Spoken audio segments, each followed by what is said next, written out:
everybody, it's the weekend. It's time for another monster video from the Mighty Glue Stick. Welcome to the episode on mummies. Now, the mummy is, well, who doesn't know what a mummy is? Hands up, anyone? Yeah, everybody knows what a mummy is. It is a undead creature. It is a corpse which is not dead. It rises again to curse the living with its presence. In D&D, the mummies are most famous for their mummy rot, which is a rotting attack that decays you from the inside out, leaving nothing but dust. You get inflicted with this with the 5th edition mummies fist bashing attack. Any sort of physical contact with the mummy can leave you with mummy rot disease. They also have a dreadful glare, blasphemous words. They can channel negative energy, create whirlwinds of sand, blinding dust, spell use, all sorts of stuff. So let's get started. Basically, what is a mummy? How did it come about? How does it relate to other very famous undead in Dungeons and Dragons? And how can you spin it into the ecology of your game?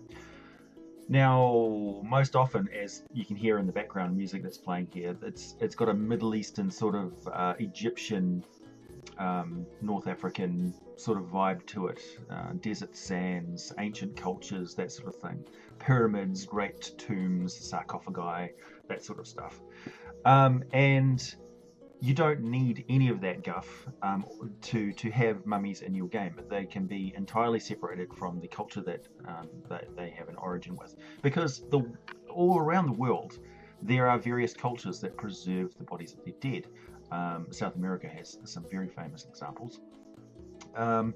And also this idea of having some power over undeath, or a curse upon those who defile a secret or a place or a tomb or some place which has reverence to that culture, and they want to leave something that will last throughout the ages, well beyond their lifespan, that will protect that which they hold most dear and sacred. That is where the mummies come in. Now, how do they relate to other D&D creatures? They are not skeletons. They are not zombies. They are more closely aligned with what a lich is. And here's my theory, right? Somebody asked me before what if I could go into some details on how a lich is created. Well, the primary difference between a mummy and a lich is the lich is turned into an undead while it is still alive, whereas a mummy is turned into an undead after it has died. So the body of the dead person has all of its internal organs taken out and preserved in canopic jars or any other sort of preservation medium. This is not entirely necessary. It could be that the mummy does actually have, dried, desiccated internal organs and things. They then have their body preserved with oils and herbs so that it doesn't decay. And then they have various rituals and things chanted over them, and all of their wrappings and things are inscribed with runes of dark gods. So they are still infused with heavy amounts of negative energy, as we discussed in the last video. This is an imbalance of life caused by great acts of evil, depravity, cruelty, suffering, that sort of thing, like atrocities. This can be a concerted effort to kill large amounts of people with a sacred dagger, which imbues this with heavy amounts of suffering, which is psychically sort of soaked into it. It can be a place which has had victims ritually sacrificed there for years and years. Various things all come together, so they pull these things together to create this foul ritual to basically create a creature which is a curse upon the living. They're doing this deliberately. Now, to safeguard themselves from this atrocity that they're doing, they place in the basic mummy some constraints.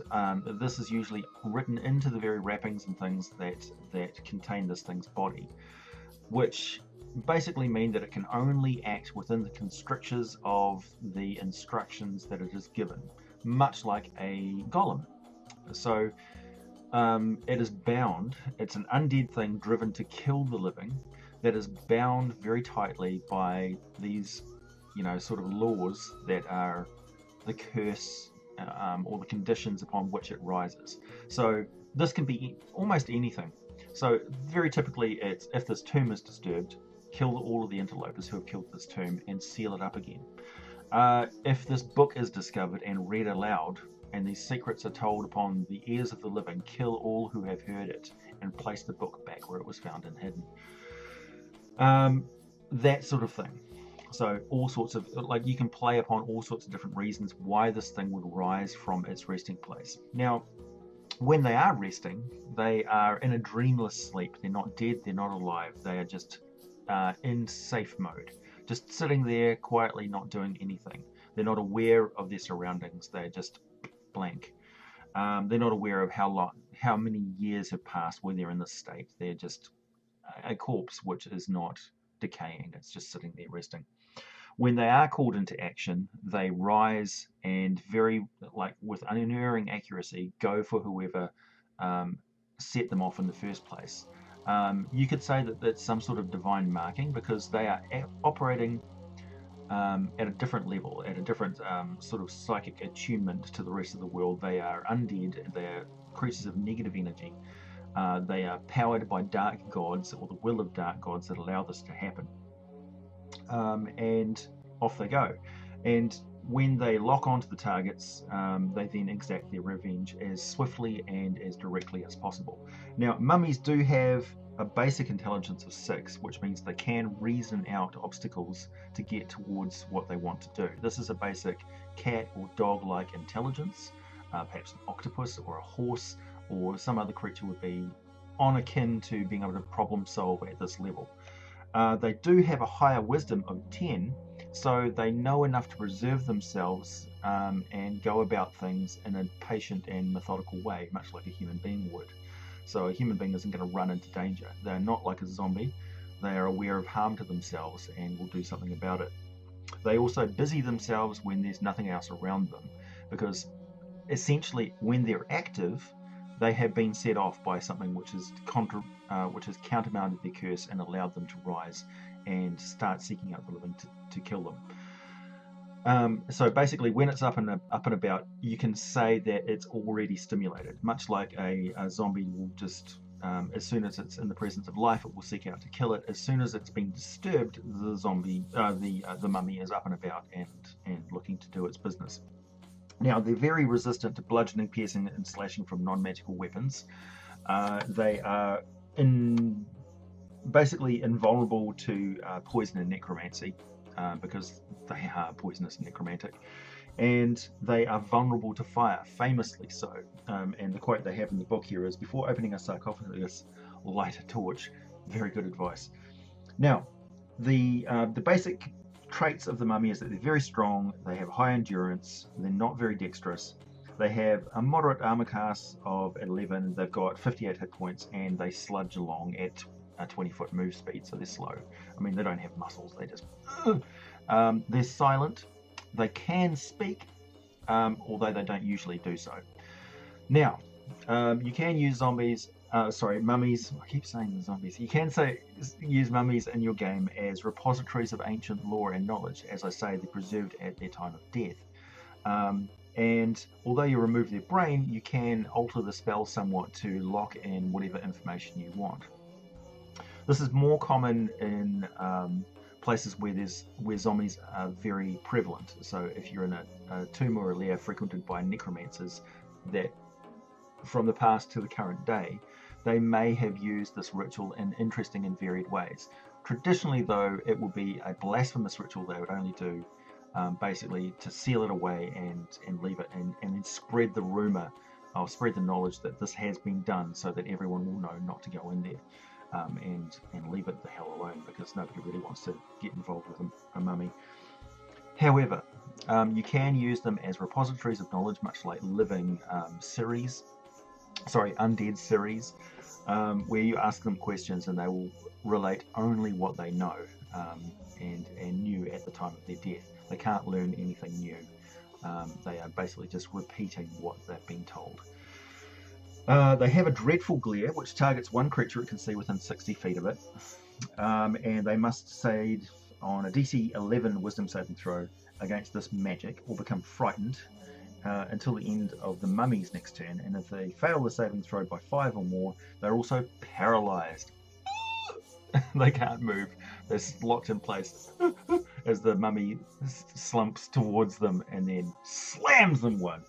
So the Rotting Fist attack, plus 5 to hit.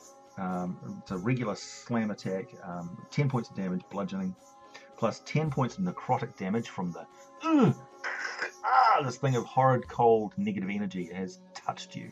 This horrific thing. And you must make an immediate DC 12 Constitution saving throw or be cursed with mummy rot. And you can't, from that moment, regain hit points. And your hit point maximum increases by 3d6 every 24 hours that elapse with this curse. If the curse reduces the target's hit point to 0, the target dies and your body just goes and turns to dust. Nothing left to resurrect. The curse lasts until removed by remove curse spell or by other magic that removes curses. It's nasty. It's potentially a fatal condition for your character. It's one of the few things in the game which if you fail your saving throw, that's it. You basically you need to get your curse removed. This isn't one of the instances where you can save again and again and again from this curse. Basically, you've got one save, or you need to have it magically removed. So it's quite serious. So obviously, you want to hit mummies with all sorts of attacks from a distance, such as flaming arrows, the mummy's absolute bane. Now, they have dark vision, they have passive perception, they knew all the languages that they knew in life and none others. This could mean that you basically cannot communicate with the mummy if it's from a significantly long period of time ago, or if it's from an alien culture to yours that you don't understand their language at all. It can be a member of a race which is extinct in your world. It could be the last vestige of whatever that race was, or whatever that culture was that you've suddenly disturbed. It could be that nobody knows where this mummy came from or what conditions awoken it in the first place, and it's basically just been loosed on the land for apparently no reason. This can be quite interesting from a campaign point of view because you can make amends and cease the conditions that cause it to rise, causing it to go back to its place of rest and sit there and wait. They can be destroyed basically by that means. Otherwise they're basically just going to come back and back and back and again. So even if you kill a mummy, you're basically just taking it out of action, but it's not truly dead, and a necromancer or some other creature could come along and cause this thing to just rise up once more. So yeah, the only way they can be truly stopped is by stopping the condition which causes them to rise in the first place, or destroying them and blessing the area heavily and basically negating all of that negative energy, which is a very hard thing to do. Now, on to the other option, which is the Mummy Lord. Now, the Mummy Lord is preserved again after death, and this time they've made an effort to preserve the living creature that it was in life. So it's still got some of its memories. It's still, it could be a priest, a high priest, which has been risen again as a mummy. It could be a king or a sorcerer or some other powerful individual of its day. Typically, a regular mummy would be somebody who, this is the punishment for a horrific crime. And it's pretty much the worst punishment you could think of. Those of you who have watched the Mummy movies will know exactly what I'm talking about. Typically, it's prevented somebody's soul from going to the afterlife, and at the same time turned them into a slave forever.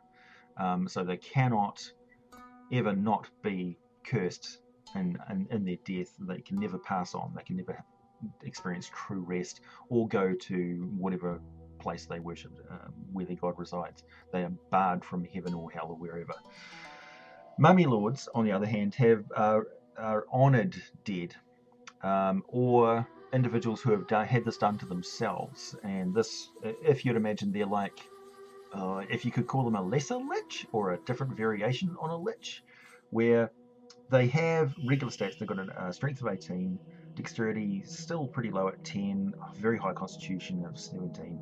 Their intelligence is 11, So if they were a sorcerer or powerful magic user of some kind, or a wise sage, their intelligence is fixed at 11. So obviously, dying is not going to do a lot for your memory.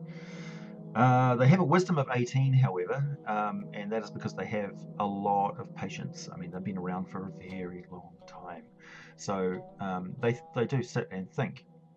They got a charisma of 16, mainly used for intimidation, I'd imagine. Again, they knew all of the language that they knew in life, they know now. They have dark vision, passive perception, are immune, like the mummy, to charmed, exhaustion, frightened, paralyzed, and poison conditions.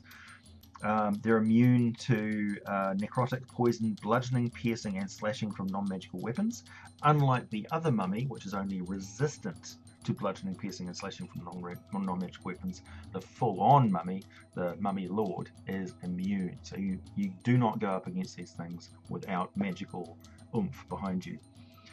They do have vulnerability to fire, so that's pretty much your best bet unless you have a magical sword or some such. They have saving throw advantages, and they have skills in history and religion that they can call upon, or others can go and seek out knowledge of ancient history and religions from them. Now, of course, mummies don't have to be ancient. They could be relatively recent.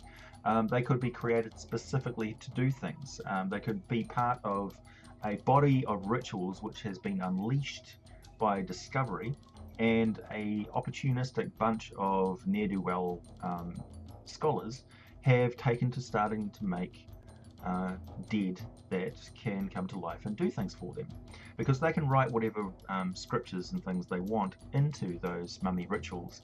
The conditions that the mummy rises and goes about its business can be whatever they really want. However, the constraints here are that if these dark powers do exist, then there are powerful forces of negative energy at play in your cosmology, and dark gods are very, very aware of these imbalances between life and death, because these are souls which are being put on hold, taken out of the usual ebb and flow of life in the universe. These are creatures which are outside of death's influence, but very much in the realm of the dark gods.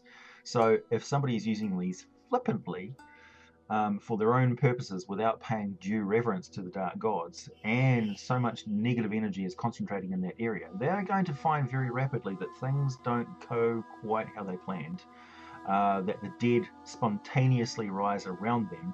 They will be beset upon by ghouls, ghasts, and zombies at every turn. So yeah, they will at least pay lip service to some sort of dark gods. And this is probably likely, considering these individuals are going to be extreme bastards of the First Order to even attempt to do this in the first place. So yeah, the Mummy Lords also have the Rotting Fist and the Dreadful Gaze. They have spell casting, they have Rejuvenation, and this is the key point for the Mummy Lords, that they can restore from a destroyed condition back to, they gain a new body. So if its heart's intact, it regains all its hit points and becomes active again. So a destroyed Mummy Lord gains a new body in 24 hours. The new body appears within 5 feet of wherever its heart was. So if this is in a canopic jar somewhere, it could be removed from the site. It could be somewhere quite distant, and the Mummy Lord will rise again and trudge back to where it began. They are not damaged by sunlight, so they can walk around in broad daylight. They are intelligent and pretty cunning, so they could disguise themselves using just basic means, although they would not understand the world around them. It would be quite bizarre if they've been underground for a very long time to come up and see hot, cold running water, alchemy, that sort of thing, horse and carts, carriages, gunships, floating blimps, whatever. They would find it very, very disconcerting. And they would lash out because, again, their existence essentially is cursed. So they also have legendary actions, which is where the blinding dust and blasphemous word and negative energy control, that sort of stuff comes in, and those are more sort of lich-like. You're starting to get into the realm of the capable undead. Now, How do liches tie in with this? Well, if you are an enterprising necromancer who's researching this sort of ritual, you would probably occur to you at some point, what if we do this to somebody who's still alive? What if we actually use these rituals on a living person, not a corpse that's been well preserved? Would it still have the same effect? And of course, this gives rise to the lich. So a lich basically is a living entity who is turned into a mummy while still alive. And there is no transition here where their brain breaks down or their soul goes to the afterlife and is pulled back. This is a person who is thoroughly evil, does it willingly, basically submits to this horrible process and becomes a creature of undeath. But we'll go into that in more detail when I talk about liches next. Okay, so other things, there's regional effects when a mummy lord is around. Key to strategy for a dungeon master is that mummies enhance the abilities of undead around them. So if they do have lots of skeletons and zombies and other creatures, wights and stuff, in their presence, within a certain distance of them, they can cause them to have advantage on saving throws against being turned on a round. And they can they can pinpoint the location of each living creature within 120 feet of them. This is the undead around them. So they give the undead the ability that they have to hone in on the living. This is very important strategically. So zombies and skeletons and things like that will follow you around corners. You know, they know exactly where you are because the mummy is directing them. So the mummy becomes the primary thing that you want to take out. They are basically the commander in chief of all of these undead forces. And it makes it very hard to get at the mummy in the first place, particularly if you're trying to carry in flame sources and things like that, and it's got mummies directing other undead with water and things like that to douse you, or some such. Or you've got zombies which are tearing out their entrails and throwing them at this slopping mass at you to put out any flames that you're bringing near them. It can be extremely frustrating. So be creative. I mean, mummies aren't stupid, and they have no problem with using any undead creature, just like walking constructs to do whatever they wish.